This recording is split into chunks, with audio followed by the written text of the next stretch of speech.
Union Defence Minister Rajnath Singh. He has given an interview to news agency ANI. Let's listen into what he said. देखिए, आज़ादी हासिल होने के बाद जितनी भी सरकारें रही हैं, चाहे किसी भी राजनीतिक पार्टी की सरकार रही हो, सिक्योरिटी को सवाल को लेकर मैं किसी के ऊपर कोई सवालिया निशान नहीं लगाना चाहता। हाँ, इतनी बात मैं दावे के साथ कह सकता हूं कि जब से प्रधानमंत्री श्री नरेंद्र मोदी जी के नेतृत्व में हमारी सरकार बनी है, सुरक्षा हमारी प्राथमिकताओं में नंबर 1 पर रहा है। और हम जितनी अधिक ताकत और सुविधा अपनी जो है डिफेंस फोर्सेस को मुहैया करा सकते हैं, वो हम कराने की अपनी तरफ से कोशिश कर रहे हैं। तो क्या ये सही है कि सिक्योरिटी फोर्सेस को एक ब्लैंक चेक दिया गया है, एक ओके दिया गया है कि आपको जो कदम उठाना पड़े सिक्योरिटी के लिए आप उठा सकते हैं? नहीं, हमें अपनी सेना के ऊपर पूरा विश्वास है कि जहां संयम की आवश्यकता होती है वह संयम का परिचय देते हैं, जहां शौर्य की आवश्यकता होती है शौर्य और पराक्रम का भी परिचय देते हैं। इनके ऊपर पूरा हम सबको विश्वास है, इसलिए किसी का हाथ बांधने का प्रश्न ही नहीं खड़ा होता। और ये जो कुछ भी बातें मैं बोल रहा हूं, ये मत समझिएगा कि केवल पब्लिक कंजम्पशन के लिए बोल रहा हूं। जो कुछ भी बातें बोल रहा हूं एकदम बिल्कुल दिल की गहराइयों से बोल रहा हूं। आप गए थे वहां पर? आप लद्दाख गए? लद्दाख में गया था और वहां मैंने अपने सेना के जवानों से भी मैंने बातचीत की।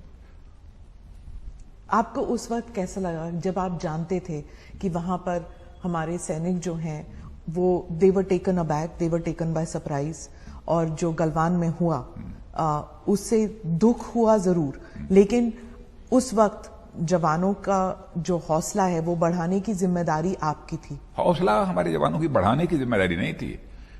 जब मैं गया था हमारे जवानों का हौसला बुलंद था। और वही मैं कहता हूं, कुछ कूटनीतिक कारण होते हैं और सिक्योरिटी से रिलेटेड सवालों का एकदम बिल्कुल खुलकर जवाब देना, खुलकर बोलना, या कभी कभी कुछ अपनी मजबूरी भी होती है, कुछ अपनी सीमाएं भी होती हैं। लेकिन मैं इतना कहना चाहता हूं कि हमारे सेना के जवानों का हौसला बुलंद था और आज भी है, क्योंकि मैं दावे के साथ कह सकता हूं कि जिस शौर्य और पराक्रम का परिचय इस बार हमारी सेना ने दिया है, वो संयम का भी, उसकी जितनी भी तारीफ की जाए वो कम है। अभी चाइना जो है प्री अप्रैल 2020 पोजीशन से पीछे हटने को तैयार नहीं है, कोई इंडिकेशन भी नहीं है कि वो हटेंगे।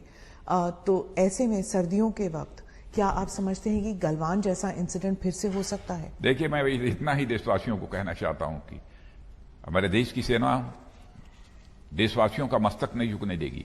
क्या क्या हुआ है मैं खुलकर नहीं बोल सकता हूं, क्योंकि दोनों देशों के बीच बातचीत का दौर चल रहा है। लेकिन भारत वासियों का मस्तक झुका नहीं है, यह बात मैं दावे के साथ कह सकता हूं। सर, आपने अभी हाल ही में नॉर्दर्न फ्रंटियर की बात और जो कुछ भी मैं कह रहा हूं, ये हमारी बात को मैं समझता हूं सीमा पर बैठा हुआ सेना का जवान भी सुनेगा तो कम से कम यह फक्र के साथ कह सकेगा कि हमारा जो रक्षा मंत्री कह रहा है वह सच बोल रहा है। जी, ईस्टर्न सेक्टर में सिक्किम और अरुणाचल, यहां पर भी ट्रांसग्रेशंस के थ्रेट्स हो सकते हैं। इंटरनेशनल एक्सपर्ट सैटेलाइट्स के जरिए डेटा एनालिसिस करके वो देख चुके हैं कि वहां पर एयर स्ट्रिप्स बन रहे हैं चाइना के, वहां पर रोड डिप्लॉयमेंट है, वहां पर फोर्सेस जा रही हैं। क्या हमारे फोर्सेस वहां पर उसी नंबर के साथ और उसी मतलब वैसे ही सक्षम है टू प्रोटेक्ट आवर बॉर्डर्स? देखिए, भारत और चीन के बीच बाउंड्री को लेकर परसेप्शनल डिफरेंसेस लंबे समय से रहे हैं। अच्छा रहा होता कि यह डिफरेंसेस समाप्त हो गए होते, ताकि जिस प्रकार के हालात पैदा हो रहे हैं इस प्रकार के हालात पैदा ही न होते। वैसे पिछली सरकारों ने भी अपनी तरफ से कोशिश की थी बातचीत करने की, लेकिन उसका कोई समाधान नहीं निकल सका था। हाँ, यह बात सही है कि चाइना अपनी तरफ इंफ्रास्ट्रक्चर डेवलपमेंट जितना मैक्सिमम हो सकता है वो पहले से जो है करता चला आ रहा है, लेकिन भारत भी सीमा पर रहने वाले अपने नागरिकों की सुविधा के लिए, सीमा पर पेट्रोलिंग करने वाले अथवा सीमा की सुरक्षा करने वाले अपने जवानों के लिए भी इधर बहुत ही तेजी के साथ इंफ्रास्ट्रक्चर डेवलपमेंट किया है। हम किसी देश से पर आक्रमण करने के लिए हम इंफ्रास्ट्रक्चर डेवलपमेंट नहीं कर रहे हैं, इस सोच के साथ नहीं। लेकिन यदि पेट्रोलिंग करने हमारा जवान जाता है तो उसकी सुविधा का हमको ध्यान देना पड़ेगा। और साथ ही साथ सीमा पर रहने वाले जो हमारे नागरिक हैं उनकी भी सुविधाओं का ध्यान हमको देना पड़ेगा। उसके लिए भी इंफ्रास्ट्रक्चर डेवलप करना सीमा पर यह आवश्यक है और वह काम कर रहे हैं। सर, आपने कहा था कि पाकिस्तान और चाइना जो है एक मिशन मोड पर काम कर रहे हैं बॉर्डर बाउंड्री को उनके डिस्प्यूट्स को जिंदा रखने के लिए। तो क्या आप समझते हैं कि 2020 में जो हुआ वो एक इन दोनों मुल्कों की मिलीभगत थी? मतलब एक एकतरफा अटैक नहीं था चाइना से, इनकी मिलीभगत थी, जुगलबंदी थी। क्या आप समझते हैं ये हो सकता है? मैं इस संबंध में कुछ प्री एम्प्ट नहीं करना चाहता और हमारी आंख तो सचमुच बिल्कुल जिसे कहा जाए ना, हमारी नजर तो बस चिड़िया की एक आंख पर होती है। जो हमको छेड़ेगा तो हम उसे छोड़ेंगे नहीं, बस चाहे जो भी हो। वैसे हमारी कोशिश यही होती है कि हम सभी के साथ अपने अच्छे रिश्ते बनाकर रखें। Sir, but two front war के बारे में तो कई अरसे से बात चल रही है कि ये टू फ्रंट वॉर हो रहा है, होने की बात अलग है। ये टू फ्रंट वॉर हो रहा है, भले ही अटैक ना हो, लेकिन हर किस्म से आप FATF में देख लीजिए, UN में देख लीजिए, किसी तरह से देख लीजिए, इन दोनों मुल्कों की जैसे एक जकड़ हो गई है, चाइना और पाकिस्तान, एक पियर्स ग्रिप जो थे। देखिए, पाकिस्तान का जहां तक सवाल है, पाकिस्तान तो जब से एग्जिस्टेंस में आया है तब से ही बराबर कुछ न कुछ नापाक हरकतें सीमा पर उसके द्वारा की जाती रहती हैं। और सीज फायर वायलेशन का जहां तक सवाल है, 200, 250, 300, 400 बार बराबर वो सीज फायर वायलेशन कभी कभी महीनों में ही करता रहता है, सिलसिला जारी रहता है। लेकिन हमारे सेना के जवान बराबर उसको मुंहतोड़ जवाब देते रहते हैं और भारत के जवानों ने यह सिद्ध करके दिखा दिया है कि केवल इस पार से ही नहीं, आतंकवाद का सफाया करने के लिए उस पार भी जाकर आतंकवादी ठिकानों पर हमले करने की जरूरत होगी तो भारत कर सकता है। भारत के अंदर वह कुव्वत है, ताकत है, ये हमने सिद्ध कर दिया है। आप क्रॉस बॉर्डर के लिए कह रहे हैं, क्रॉस बॉर्डर जो मुझे कहना था वो कह दिया मैंने। रक्षा मंत्री जी, एक तरफ होता है कन्वेंशनल वॉर, एक तरफ होता है साइबर, एक तरफ होता है हाइब्रिड वॉर।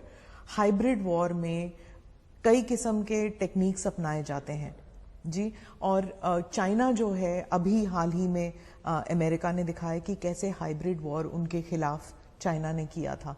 मतलब चाइना के कुछ उनकी जो मेन पार्टी है, पार्टी के लोग जो हैं वो थिंक टैंक्स में बैठे हैं, वो प्राइवेट सेक्टर में बैठे हुए हैं और वो अंदर से पार्टी का काम यानी चाइना का काम करते हैं दूसरे मुल्कों में बैठकर। और क्या वो हमारे यहाँ भी हो रहा है? हम जानते हैं कि आपकी सरकार ने कुछ एप्स बैन किए हैं, पर इसके आगे भी कुछ है?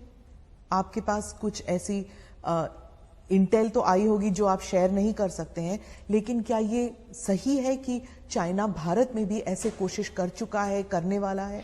वैसे दुनिया की जितनी भी डेवलपिंग और डेवलप्ड कंट्रीज हैं, साइबर वार, हाइब्रिड वार, इन सब सारे चुनौतियों को अच्छी तरह समझती हैं और उससे अपने देश को बचाने के लिए अथवा इस चैलेंज का मुकाबला करने के लिए वो अपनी व्यवस्था रखती हैं। अब भारत तो अब कोई कमजोर देश नहीं है, भारत ताकतवर देश है। भारत को भी इन चैलेंजेस को मीट आउट करने के लिए जो कुछ भी करना चाहिए वो सब भारत कर रहा है। मैं दुनिया के अन्य किसी देश का नाम नहीं लेना चाहता कि वह कौन अमेरिका के साथ कर रहा है, कौन रूस के साथ कर रहा है, कौन किसके साथ ऑस्ट्रेलिया के साथ कर रहा है, इसकी मैं चर्चा नहीं करना चाहता। भारत को अपनी सुरक्षा के लिए, चाहे वो साइबर वार हो, चाहे वो हाइब्रिड वार हो, इन सब सारे चैलेंजेस के खिलाफ जो कुछ भी करना चाहिए भारत तो कर रहा है और आगे और जरूरत पड़ेगी तो भारत और करेगा। मैं इसलिए पूछ रही थी क्योंकि बहुत अरसे से लोग कहते हैं मैंने आपका सवाल बहुत ही ठीक था, इसमें कहीं दो राय नहीं कि India is a soft state, कि इंडिया समझता है कि वो शांति चाहता है, इसलिए उसके खिलाफ कोई ऐसे अटैक्स होंगे नहीं, पाकिस्तान के अलावा और कोई करेगा नहीं। ये सॉफ्ट स्टेट टैग जो इंडिया को लगा हुआ है नेशनल सिक्योरिटी को लेकर, क्या ये सही है या आप समझते हैं कि ये गलत फहमी है? नहीं, सॉफ्ट स्टेट का क्या मतलब? सॉफ्ट तो हम हैं, लेकिन स्वाभिमान पर कभी चोट नहीं बर्दाश्त कर सकते। सॉफ्ट होने का मतलब यह नहीं होता है कि कोई हमारे ऊपर चोट करे, हमारे स्वाभिमान पर चोट पहुंचाने की कोशिश करे और हम चुप्पी साध कर और हाथ बांध कर बैठे रहें। ऐसा भारत नहीं रहा है। भारत किसी भी सूरत में अपने स्वाभिमान के साथ समझौता नहीं कर सकता है। और मैं पूरे विश्वास के साथ, दृढ़ता के साथ यह बात मैं कहना चाहता हूं, चाहे उसके लिए कितनी भी बड़ी कीमत हमें क्यों नहीं चुकानी पड़े। सर, क्योंकि इस किस्म के वॉर में जो दुश्मन है वो वर्दी पहन के नहीं आता, इसलिए मालूम है इसलिए उसकी पहचान करना मुश्किल है। और पहचान करना मुश्किल है, नामुमकिन नहीं है, मुश्किल है। लेकिन क्या हम में क्षमता है उसे पहचानने की और ये जानने की और समझने की कि हमारे खिलाफ ऐसे वॉरफेयर शुरू हो चुका है? मुझे लगता है बहुत पुराने भारत की आप बात कर रहे हैं जी। अब इन सब सारे चैलेंजेस का भी मुकाबला करने की तैयारी भारत की है। और भारत अपनी ताकत को और भी साइबर वार, हाइब्रिड वार, इन सब सारे चुनौतियों का मुकाबला करने के और अधिक ताकत बढ़ा रहा है भी हमारी ताकत इसमें। ऐसा नहीं मानना चाहिए कि हम इस मामले में बहुत पीछे हैं। नेशनल सिक्योरिटी जो है हमेशा भारत में एक गवर्नमेंट रोल या गवर्नमेंट ड्यूटी माना जाता था। इसे एक नागरिक को जोड़ना, इसको एक नागरिक के साथ जोड़ना, आम नागरिक को जोड़ना कि नेशनल सिक्योरिटी जो है वो हर नागरिक के लिए एक ड्यूटी है। ये कहने में, ये मैसेज देने में आपकी सरकार थोड़ी बहुत कामयाब रही है पिछले 6 साल में। क्या ये एक सोची समझी एक प्लान था, एक सोचा समझा प्लान था, या फिर ये आपके पार्टी में या आपके मे बी आरएसएस बैकग्राउंड या जो भी है, नेशनल सिक्योरिटी जो है इट्स इन योर नेचर? ये सही है? देखिए, नेशनल सिक्योरिटी के बारे में मैं चाहे पिछली सरकारें रही हूं, मैं किसी को भी जिम्मेदार नहीं ठहराना चाहता। क्यों? किसी को नहीं, किसी क्यों को आप नहीं। नेशनल सिक्योरिटी के सवाल पर जो भी बन सका है सबने अपनी तरफ से करने की कोशिश की है। मैं किसी को जिम्मेदार नहीं ठहराना चाहता। नेशनल सिक्योरिटी के सवाल पर मेरा मानना है कि कहीं पर भी डिफरेंस ऑफ ओपिनियन नहीं होनी चाहिए। आरोप और प्रत्यारोप का दौर भी किसी भी सूरत में नहीं चलना चाहिए। जब राष्ट्रीय सुरक्षा और राष्ट्रीय स्वाभिमान का प्रश्न खड़ा हो तो सारे देश को सारे भेदभावों को भूलकर एकजुट होकर एक साथ खड़ा होना चाहिए। जितना बन सका पिछली सरकारों ने किया, और आज पिछले 6.5 वर्षों में मोदी जी के नेतृत्व में हमारी सरकार भी काम कर रही है। और राष्ट्रीय स्वाभिमान की प्रखर और प्रबल भावना भारतवासियों के अंदर बहुत पहले से रही है। अब भारत के प्राचीन इतिहास के पन्नों को पलट कर देखिए, मेडिवल हिस्ट्री हो, एंशिएंट हिस्ट्री के पन्नों को पलट कर देखिए, बराबर जब भी अपने स्वाभिमान का प्रश्न खड़ा हुआ है, भारत ने सदैव लड़ाई लड़ी है। हजारों वर्ष तक हम लड़ते रहे हैं। जहां आप कहते हैं कि देयर शुड बी यूनानिमिटी, हाँ, सभी पॉलिटिकल पार्टीज, लेकिन राहुल गांधी कांग्रेस पार्टी कह रही थी कि 2019 में चाइना ने देखा कि बीजेपी जो है या भारत अंदरूनी मसलों को लेकर इतने उलझन में पड़ गई थी, चाहे सीए हो, आर्टिकल 370 हो, ट्रिपल तलाक का हो। India was in a state of bubble, और उसमें उन्होंने, चाइना ने एक विंडो देखा और हमला कर दिया। क्या ये सही है? तो इसमें आप देख लीजिए कि कांग्रेस पार्टी अब उन्होंने क्या सोचा, क्या समझा और इस देश की परिस्थितियों का मूल्यांकन किस आधार पर किया, यह तो मैं नहीं कह सकता हूं। लेकिन सही किया? लेकिन मैं ऐसा मानता हूं कि 2014 के बाद चाहे जितनी भी बड़ी चुनौती आई हो, हमारे प्रधानमंत्री ने जिस हिम्मत के साथ और जिस संयम के साथ, जिस सूझबूझ के साथ काम किया है और उसमें कामयाबी हासिल की है, उसकी जितनी भी प्रशंसा की जाए वह कम है। भारत कभी परेशान नहीं रहा इधर 2014 से लेकर आज तक 2020 समाप्त हो रहा है।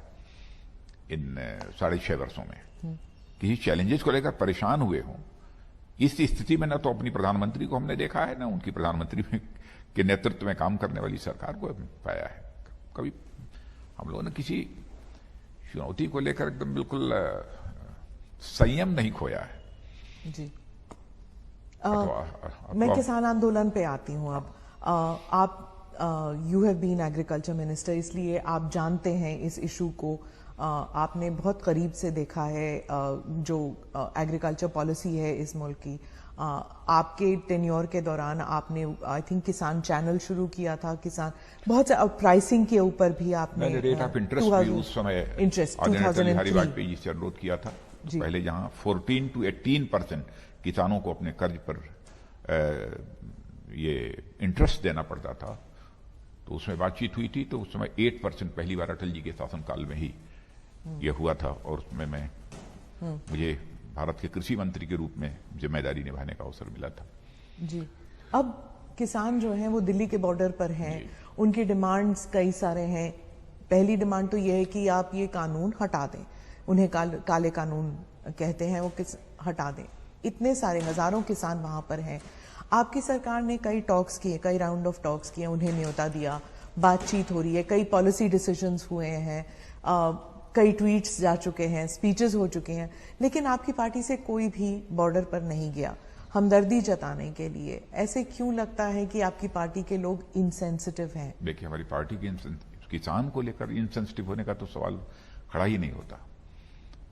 हमारे किसान धरना दे रहे हैं, प्रदर्शन दे रहे हैं। सचमुच केवल किसान होने के नाते मुझे ही पीड़ा नहीं है, मैंने देखा है हमारे प्रधानमंत्री जी को भी इसकी गहरी पीड़ा है। लेकिन प्रश्न यह खड़ा होता है कि जो तीनों यह बिल भारत की संसद द्वारा पास हुए हैं, कृषि संबंधित जो तीनों कानून बने हैं, वह किसानों के हित को, उनके हितों को ध्यान में रखकर बनाए गए। और बराबर जब से मोदी जी ने प्रधानमंत्री के रूप में जिम्मेदारी संभाली है, क्योंकि मैं कैबिनेट का एक सीनियर मोस्ट मेंबर होने के नाते मैं कह रहा हूं कि उनके साथ बराबर हर मुद्दों पर बातचीत करने का मुझे अवसर भी मिला है। मैंने देखा है कि किसानों को लेकर बराबर उन्होंने अपनी चिंता व्यक्त की है, और प्रारंभ से ही। और 2014 क्या, 2014 के पहले जब हम लोग कैंपेन के लिए जाते थे, चुनावी कैंपेन के लिए, उस समय भी कि देश के किसानों की हालत जब तक नहीं बदलेगी तब तक देश की हालत नहीं बदल सकती है। भारत को यदि धनवान भारत बनाना है तो भारत के किसानों को भी धनवान हमको बनाना होगा, यानी उनकी आमदनी को हमको बढ़ाना होगा। यह हमारे प्रधानमंत्री की सोच रही है, और प्रारंभ से उनके द्वारा यह कोशिश की जा रही है। अब इसे मिनिमम सपोर्ट प्राइस का जहां तक सवाल है, आप पिछली सरकारों ने भी मिनिमम सपोर्ट प्राइस हर वर्ष बढ़ाई है, कभी नहीं बढ़ाई है। लेकिन आप देखिए उस रेशियो में हमारे प्रधानमंत्री ने कितनी बढ़ाई है। मिनिमम सपोर्ट प्राइस पर जितनी परचेज पहले होती थी और अब कितनी हो रही है, कितने सारे आइटम्स की हो रही है, आंकड़े उठाकर देखिए तो पूरी तरह से बात साफ हो जाएगी। पर एमएसपी को लेकर आप स्टेटमेंट, आप उसमें पॉलिसी में लाते क्यों नहीं है? लिख लीजिए कि एमएसपी नहीं हटाया जाएगा, इट्स नॉट देयर। नहीं, बार बार प्रधानमंत्री कह रहे हैं, ये पहले भी कहीं एमएसपी था नहीं, पर अब जब नहीं वहम आ गया है तो फिर जब कोई व्यवस्था, मैंने पहले ऐसा था ही नहीं, व्यवस्था चली आ रही थी। और आज भी प्रधानमंत्री कह रहे हैं, हम सब सारे लोग बोल रहे हैं, तो हम अपने ऐसे वचन से मुकर कैसे जाएंगे? लोकतंत्र में जो अपनी वचन से मुकर जाता है उसे तो अच्छी तरह की अच्छी सजा यह जनता दे सकती है। लोकतांत्रिक व्यवस्था में यह अधिकार उसे प्राप्त है। जो हम कह रहे हैं उस वचन को पूरा करेंगे और आगे बढ़कर पूरा करेंगे। और तीनों कानूनों के माध्यम से यह कोशिश की गई है कि किसानों की आमदनी 2 गुना, 2.5 गुना, 3 गुना, जितनी अधिक से अधिक हो सके बढ़े। हां, जैसा मैंने पहले कहा कि किसान धरने पर बैठे हैं, सचमुच हम जैसे लोगों को भी वेदना है। आप उत्तर प्रदेश के भी किसानों से पूछिए। मैं मुख्यमंत्री जब था तो उस समय भी बड़े हुजूम, टिकैत साहब के साथ भी हमारे पास मैं लखनऊ में गए हुए थे। मैंने उनका स्वागत किया, अगवानी की, उनसे बातचीत की, समस्या का समाधान निकला था।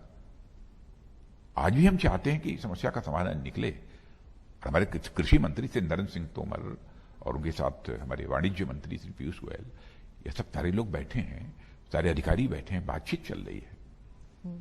हमारा तो अपने किसान भाइयों को एक सुझाव होगा कि हर एक्ट के हर क्लाज पर तार्किक एक बहस होनी चाहिए, तर्कों के साथ।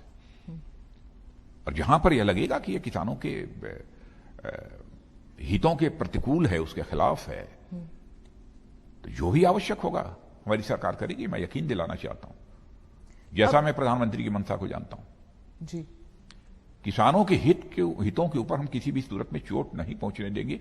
मैं यह बात दिल की गहराइयों से कह रहा हूं। पर ऐसे लगता है अब ये तर्क वितर्क से आगे बढ़ चुका है, क्योंकि किसान अड़ गए हैं कि अब या तो हटेगा ये कानून या मतलब जब तक हटेगा नहीं हम नहीं हटेंगे यहां से। बातचीत हो रही है और मैं समझता हूं कि कुछ न कुछ समाधान उसका निकलेगा, यह मेरा विश्वास और भरोसा है। और मैं हाथ जोड़कर अपने किसान भाइयों से विनम्र अनुरोध करना चाहता हूं कि इस बिल को मैंने भी स्वयं देखा है, कृषि मंत्री भी रह चुका हूं और कृषि जगत की बहुत सारी समस्याओं से मैं अच्छी तरह वाकिफ भी हूं। इसलिए मैं कह सकता हूं कि यह किसानों के हित में है। एक बार कम से कम 2 साल तक एक प्रयोग करके आप देखें तो कि यह तीनों जो कानून कृषि संबंधित हैं वह किसानों के लिए कितने उपयोगी हैं, देखें तो उसके बाद आपके साथ बैठने को हम लोग तैयार हैं। आप बैठिए, आप जहां जहां कहेंगे आवश्यक संशोधन करने के लिए हमारी सरकार तैयार है। और आज भी हमारे किसान भाई बैठे हैं, किसी एक्सपर्ट को बैठाना चाहते हैं एक्सपर्ट को बैठा लें, सरकार के साथ बातचीत हो और बातचीत के द्वारा यदि यह निकलता है कि नहीं इन कानूनों को फलाक क्लाज में संशोधन करने की आवश्यकता है, तो उसके लिए भी हमारी सरकार तैयार है। हम पूरी तरह से फ्लेक्सिबल हैं। हम केवल सरकार के लिए सरकार नहीं चला रहे हैं, हम देश के लिए, गरीब के लिए, देश के किसानों के लिए, देश की जनता के लिए सरकार चला रहे हैं। हम ऐसा कोई काम नहीं करेंगे जो हमारे देश की जनता के हितों के प्रतिकूल हो, उसके खिलाफ हो। ऐसा काम हम कभी नहीं कर सकते। जी, आप हमदर्दी, आप संवेदनशीलता के बारे में कह रहे हैं, लेकिन आपकी पार्टी के ही कुछ लोग किसानों को लेबल दे रहे हैं, नक्सल कह रहे हैं, खालिस्तानी कह रहे हैं। क्या आप मैं समझता हूं कि किसानों के ऊपर इस प्रकार का कोई भी आरोप कोई भी हो, पता नहीं किसने क्या कहा है, मुझे जानकारी नहीं है, नहीं लगाया जाना चाहिए। लेकिन उसे हमारा किसान किसान है, हम किसान के प्रति हृदय की गहराइयों से सम्मान व्यक्त करते हैं और हर समय भारत के किसानों के प्रति हमारा सिर झुका हुआ है उनके सामने, उनके सम्मान में। वो हमारे अन्नदाता हैं और जब भी आर्थिक संकट का दौर इस देश में आया है तो देश की अर्थव्यवस्था को संभालने का काम यदि किसी ने किया है तो इस देश के किसानों ने किया है। लेकिन इकोनॉमिक रिसेशन का दौर, आर्थिक मंदी का दौर आया है, उस समय भी आप अर्थशास्त्रियों से बातचीत करिए, वो इस बात की जानकारी आपको देंगे। तो सचमुच हमारे देश की अर्थव्यवस्था की ताकत है हमारा किसान, कृषि, यह रीढ़ है। राष्ट्रीय स्वाभिमान की रक्षा के लिए सिख भाइयों ने जितना बड़ा बलिदान दिया है उसे भारत कभी भूल नहीं सकता।